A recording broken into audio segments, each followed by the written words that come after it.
السلام عليكم. وعليكم السلام ورحمة الله ما وبركاته. شاء الله، ما لقيت بزمن طويل معك وأنت تحمل هذا المفتاح. أي مفتاح هذا؟ أيوة حقا، ما لقيت بك أيضا في زمان طويل، يعني آه. الآخر أنا لقيت بك في شهر الماضي.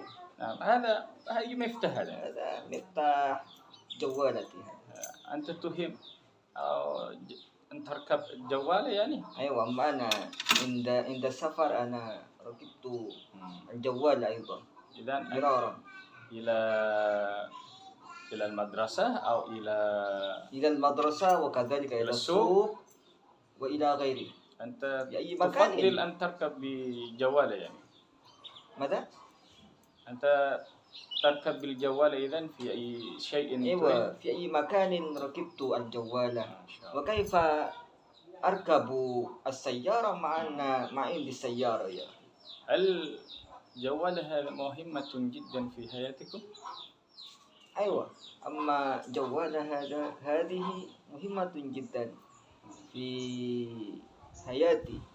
يعني في كل يوم إلى أي مكان أسافر، فطبعا أنا أحتاج إلى ركوب الجوال. نعم، لكن في الجوال لا تستوعب فقط نفرين أو ثلاثة أنفار. أيوة. فكيف إذا أردتم أن تذهبوا إلى رحلتكم للزيارة؟ سوى ذلك، أما أنا أسافر نعم بجماعة يعني في أسرتي، وماذا فطبعا تستعمل؟ استأجرت السيارة عند جيراني. طيب، إذا أنت تركب أما أنا لك بالسيارة إذا. أما أنت لك الركوب.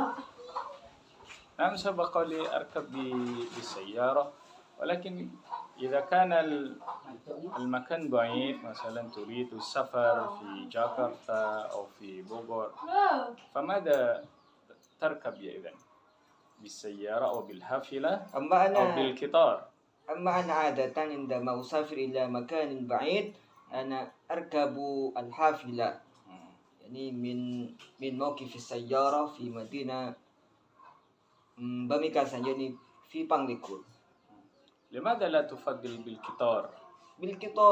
أما القطار هذا غالي جدا يا أخي. أو بالطائرة يعني. الطائرة أغلى يا أخي. أما نعم، لكن هذا أسرع، لا يستوعب. أسرع وأجيد. نعم، يستوعب يعني نفرا كثير، وكذلك أسرع، لكن أغلى إذا. أغلى، نعم. عادة أما أنا سافرت إلى مكان بعيد بالحافلة. إذا تقريبا من باميكاسان إلى جاكرتا كم تقريبا الأجرة ذهابا وإيابا أما بالحافلة؟ تقريبا هذا مليون واحد. أيوة، هذا لنفر واحد. مليون واحد يعني ذهابا وإيابا. أنت تفضل بالسيارة إذا أما بالسفر؟ أيوة. طيب، بارك الله. شكرا. عفوا.